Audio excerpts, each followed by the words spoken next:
رات کے ٹھیک 2 بجے ہیں۔ چاروں طرف ایک عجیب سا سناٹا ہے، لیکن اس سناٹے کو چیرتے ہوئے دور سے ایک پرانی ٹرین کے انجن کی چیخ سنائی دیتی ہے۔ یہ ٹرین کسی عام راستے پر نہیں، بلکہ بلوچستان کے تپتے پہاڑوں اور خانپور کے مقام پر بنی ایک ایسی اندھیری سرنگ کی طرف بڑھ رہی ہے جہاں داخل ہونے کے بعد دنیا کا کوئی بھی ریڈار یا کمیونیکیشن ڈیوائس کام نہیں کرتا۔ پاکستان ریلوے کی تاریخ میں سینکڑوں سرنگیں بنائی گئیں، لیکن ان میں سے کچھ سرنگیں ایسی بھی ہیں جنہیں بنائے ہوئے ایک صدی سے زیادہ وقت گزر چکا ہے، اور ان دیواروں کے پیچھے کچھ ایسی عجیب و غریب داستانیں دفن ہیں جو عام انسانی دماغ کے بس کی بات نہیں۔ آخر ریلویز کے سرکاری اور خفیہ ریکارڈز میں دی گھوسٹ ٹرین کا ذکر کیوں نہیں ملتا؟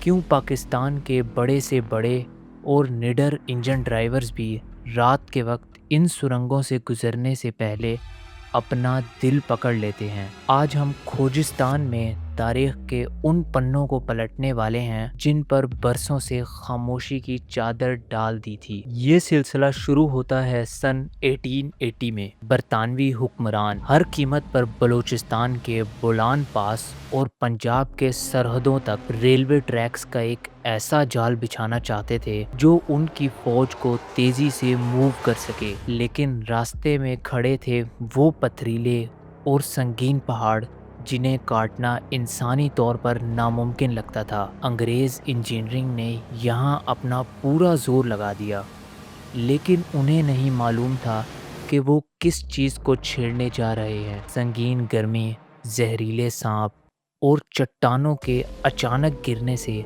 ہزاروں مزدوروں نے ان سرنگوں کے اندر تڑپ تڑپ کر اپنی جانیں گنوائیں۔ لیکن سب سے عجیب بات تب ہوئی جب ٹنل نمبر 3 اور خانپور کے قریب ایک خاص سرنگ کی کھدائی شروع ہوئی۔ تاریخ کی پرانی ڈائریز میں لکھا ہے کہ مزدور دن بھر جو دیوار تراشتے، رات کو بنا کسی زلزلے یا دھماکے کے وہ دیوار خود بخود واپس بند ملتی، جیسے پہاڑ انہیں خود اندر آنے سے روک رہا ہو۔ خوف اس قدر پھیل گیا کہ مزدوروں نے کام کرنا چھوڑ دیا۔ پھر زور زبردستی شروع ہوئی، اور اسی خوفناک کشمکش میں کئی مزدور انہیں دیواروں کے اندر ہمیشہ کے لیے زندہ دفن ہو گئے۔ جب سرنگ مکمل ہوئی تو انگریزوں نے جشن تو منایا، لیکن ان دیواروں کے اندر جو آخری چیخیں گنگنا رہی تھی ان کا حساب کون دیتا؟ وقت گزرا، انگریز چلے گئے، اور یہاں ٹریکس پاکستان ریلویز کے پاس آ گئے، لیکن ان سرنگوں کا خوف وہیں دفن رہا۔ 1970s اور 80s کے دور میں جب پرانے ڈیزل اور کول انجنز رات کے وقت ان سرنگوں سے گزرتے تو ایک ایسی یونیک انوملی، عجیب واقعہ رپورٹ ہونا شروع ہوا جس نے ہر کسی کو حیران کر دیا۔ اسے سرکاری حلقوں میں دی 45 سیکنڈ فریز کہا جاتا ہے۔ بہت سے ریٹائر ہونے والے نڈر ڈرائیورز نے بتایا کہ جب ٹرین سرنگ کے بالکل سینٹر یا درمیان میں پہنچتی تو اچانک انجن کا ٹیمپریچر ڈراپ ہو جاتا، ڈیزل انجنز کے سینسرز اچانک فریز ہو جاتے، اور پوری ٹرین کے اندر ایک ایسی ٹھنڈک پھیل جاتی جیسے کوئی برف کے کمرے میں آ گیا ہو۔ اور سب سے خوفناک بات، جب ڈرائیور ہیڈ لائٹ کی روشنی میں سامنے دیکھتا تو انہیں ٹریکس پر کوئی انسان کا سایہ کھڑا نظر آتا تھا، جو ٹرین کی رفتار کے ساتھ پیچھے نہیں جاتا تھا بلکہ وہیں کھڑا رہتا تھا۔ ایمرجنسی بریکس لگائی جاتی،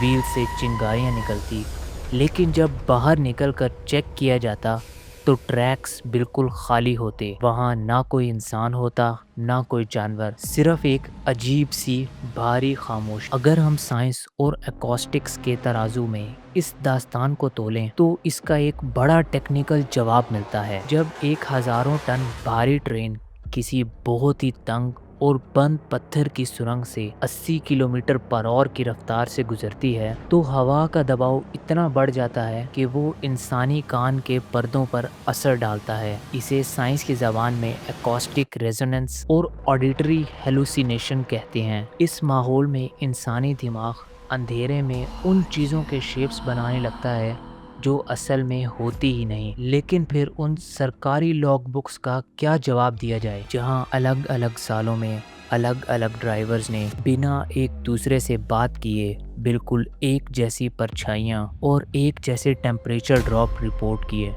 کیا یہ واقعی صرف دماغ کا ایک دھوکہ تھا، یا پھر ان مزدوروں کی صدیوں پرانی روحیں اور ان کا بہایا گیا خون آج بھی ان دیواروں میں ایک ایسی انرجی بن کر بھٹک رہا ہے جو وقت کو تھما دیتا ہے؟ کھوجستان کی اس پر اسرار دنیا میں آج کے لیے اتنا ہی۔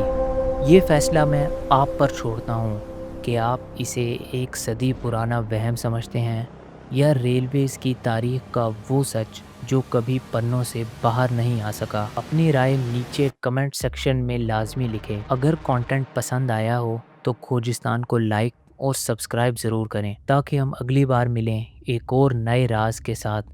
تب تک کے لیے اپنا خیال رکھیں۔ اللہ حافظ۔